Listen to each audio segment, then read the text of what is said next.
News 5 at noon is being brought to you by Insurance Corporation of Belize, serving Belize for 40 years.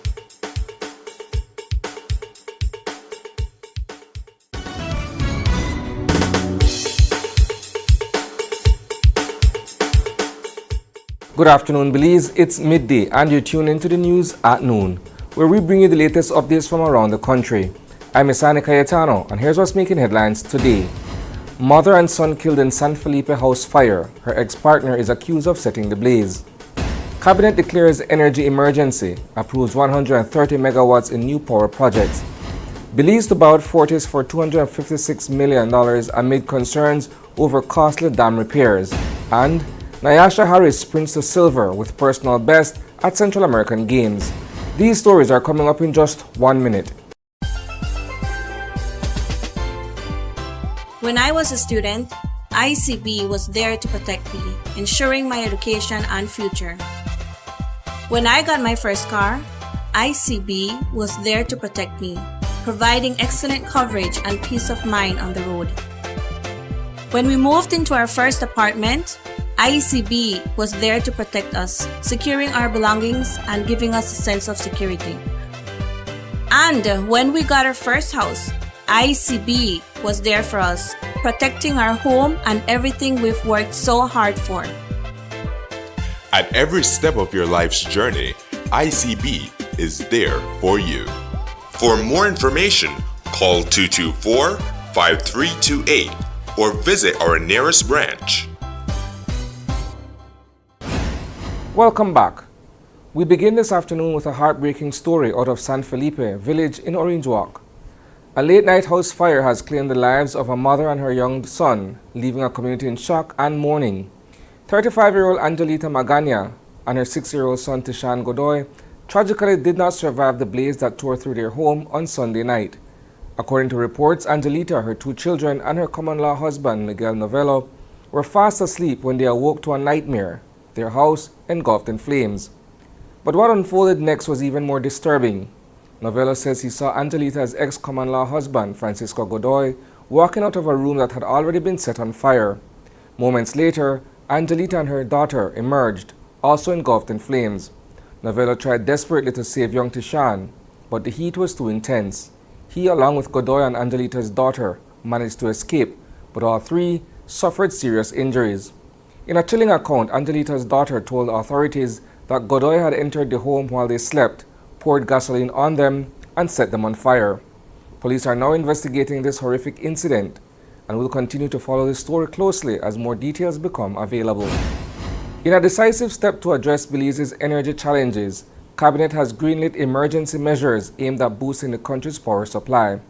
The Public Utilities Commission has officially declared an energy emergency, citing circumstances beyond Belize's control when it comes to generation services. And with that declaration comes action. Cabinet has approved the procurement of 80 megawatts of solar energy, a major step toward cleaner, more sustainable power. But that's not all. A second project proposed by Energy Transfer will bring an additional 50 megawatts of electricity, this time using natural gas ethane, a cleaner burning fossil fuel.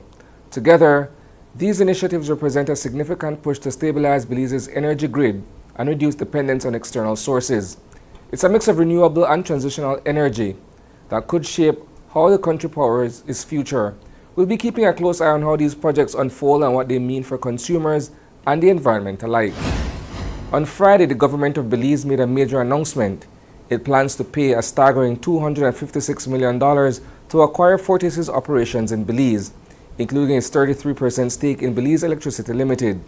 But while this move signals a push for greater national grid control, it also raises serious questions. The Fortis Belize Limited shares purchase agreement highlights concerns brought up by leader of the opposition, Tracy Panton. She pointed to costly repairs at 2 major hydro facilities, the Chaleo Dam, where a generator failure last December cost $250,000, and the Moyehon Dam, which also required expensive repairs just this past June. Panton is asking the tough question: is the government financially ready to take on these kinds of burdens? Talking about the dams on the Macal River, Molihon, Chaleo, and Vaca. And we all know this is aging infrastructure. Chaleo generator number 2 suffered a turbine coupling failure just last year, repaired at a cost of somewhere close to 300,000 Belize dollars. And Molihon's Unit 3 required repairs amounting to US $64,000 in the last June. This is not a minor issue. It speaks to the fact and it provides a clear indicator of wear and tear and escalating maintenance costs. And so I ask, where is this comprehensive engineering audit? Have we seen, and I'm asking the Prime Minister's executive, the hydrological study on the level of the siltation and structural integrity of the dams? Belize's sprint sensation Nyasha Harris is turning head once again, and this time she's doing it with speed. Over the weekend, the 18-year-old track star blazed her way to a personal best in the 100-meter finals at the Central American Games, clocking in at 11.6 seconds. That's a major leap from her previous time of 12.4 seconds, a huge improvement in such a short race, and a testament to her relentless dedication. Harris ran smart, powered by months of hard work and discipline. Her efforts earned her a second place on the podium and a whole lot of pride for Belize. We caught up with Nyasha after the race, and she shared what the milestone meant to her. I felt a lot of mixed emotions: happy, excited, nervous, grateful, shocked, surprised. First, I wasn't, really focusing on the place that I came in. I was just focusing on the time.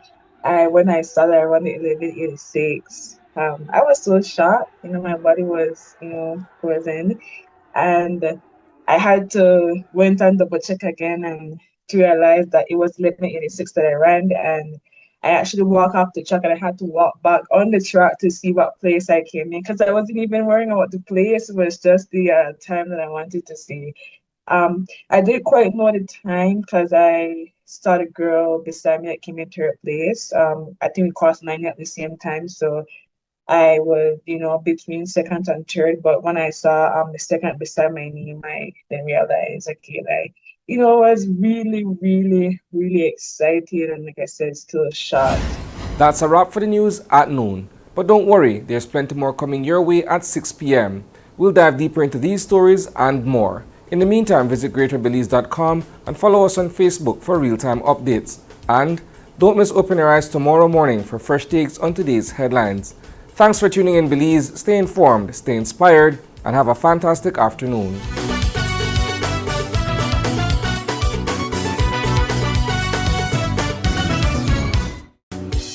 News 5 at noon was brought to you by Insurance Corporation of Belize, serving Belize for 40 years. Are you passionate about your community? Got a nose for the news? Greater Belize Media is expanding, and we want you. We're calling on correspondents in every municipality across Belize to join our dynamic newsroom. Share the stories that matter. Be the voice of your own. Step up. Speak out. Join Greater Belize Media, where your story begins.